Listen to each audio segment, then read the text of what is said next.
What's going on, guys? It's your boy, John the Liquidator, coming back with a major story. So it looked like Caitlin Clark was not feeling the Stephanie White system for the 2025 season. Guys, for this one here, we got to go all the way up to Indy. Let's get it. Let's go. Now, I am here to tell you, this is something I've been knowing for a mighty long time. That is Caitlin Clark not feeling the system that has been in place by Stephanie White. Pretty much we like to call this the Connecticut offense, and really the Connecticut experiment, because that's the hand Caitlin Cup was dealt with going into the 2025 season. Stephanie White was hired to be the new coach. She came over from Connecticut, and she brought some backs with her, like DeWanna Bonner and her whole system that was ran around DeWanna Bonner. Well, she tried to run that same system with Caitlin Clark. And you want to know what happened? Now, I'm not saying this contributed to Caitlin getting hurt, but that whole system did not work. And who was the main one telling y'all from the jump this was not going to work for Caitlin Clark? I never said that the system wasn't going to work for the Indiana Fever, because we all ultimately know what happened for the team as a whole. They made it damn near to the WNBA championship with the same system she ran in Connecticut. But who was not a part of that system, guys? Caitlin Clark. That's why I believe they kept running this. That's why I believe, another reason, they did not let Caitlin come back.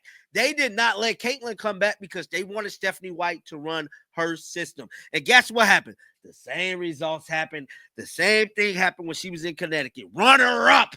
Didn't make it. Damn near came close, but you didn't come close enough. Ain't that what happened in Connecticut with this same damn offense she was running? Wait.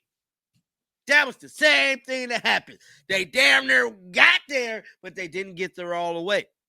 Now, ultimately, we know injuries played a factor, but I don't give a crap about none of that, because had Caitlin Clark been there, we wouldn't have been able to run this system, man.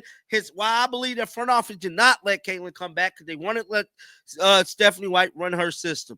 Now, Sophie Cunningham did a podcast today spilling all of the beans, bro. Sophie Cunningham, let it be known, dog. Hey, hold up, wait a minute. Caitlin Clark is the system. Mike said Sophie Cunningham confirms that many of us knew this. Caitlin Clark has a lot to say.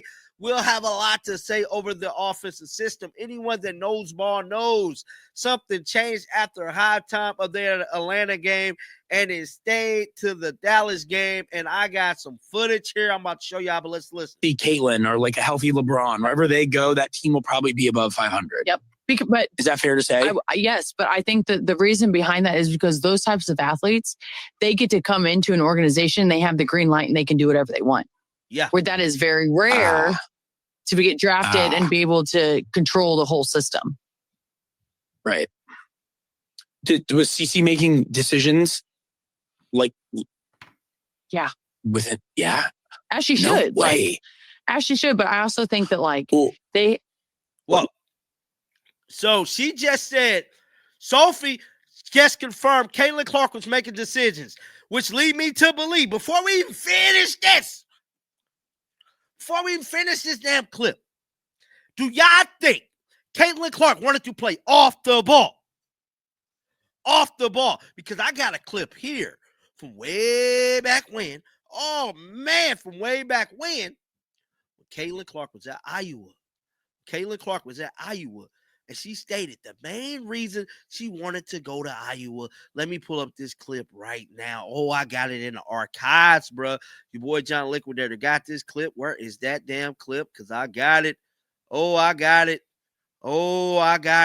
Because at the end of the day, Caitlin Clark is the decision maker, and Caitlin Clark wants a system that she knows and a system that is going to work. And unfortunately, the system that Stephanie White had in play was not the system, I believe, that would have worked for Caitlin for this specific style of play. Let's finish listening to this, and then I'll play the other. Oh, that's crazy. I didn't realize that. She's just young. I just didn't think that. But when you have a generational talent like that, she should have a lot to say of the system. I also think when you have the Caitlin or like a healthy LeBron, wherever they go, that team will probably be above 500. Yep. But is that fair to say? Yes, but I think that the reason behind that is because those types of athletes, they get to come into an organization, they have the green light, and they can do whatever they want. Where that is very rare to get drafted and be able to control the whole system. Right. Was CC making decisions like? Yeah. With it, yeah. As she should. No way. As she should, but I also think Hold that on, guys. they. So I found it. Go that's ahead. crazy. I didn't realize that. So I found the clip that I'm looking for. Listen to this, guys. So this is what I want to show y'all. This right here. So this is what Caitlin Clark said, and I shared this before. This is what Caitlin Clark said when joining. That's the reason why I came here, and that's what she preached to me in the recruiting process. You know, you're going to have the ball in your hands a lot. And I think a lot of my final schools kind of had that same look, but I think the read and react offense that we run was super important for myself. You know, you're making basketball reads. It's not a set. You're not being told what to do every single time you come down the floor. You're just playing the game you love. You're flowing freely. You're playing off your teammates. And that was super, super important for myself. And I think also the past success of what they've done, like it was proven that it was very successful. Mm-hmm. They're proven that they're a great offensive team. So that really appealed to me. So that was Caitlin Clark actually telling us that she would prefer to run a read and react offense. Now, we know there has been situations in the past between Stephanie White and Caitlin Clark that has transpired behind the scenes and pretty much going into the tunnel. Now, there's more to this here. A lot of people don't. This is exclusive here. So this was at the Atlanta game. I think this is when they played Atlanta. Look, watch this. So this is Caitlin frustrated. Caitlin is very frustrated.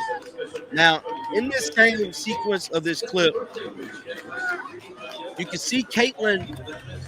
Let me pause this. So that is Caitlin yelling at Stephanie.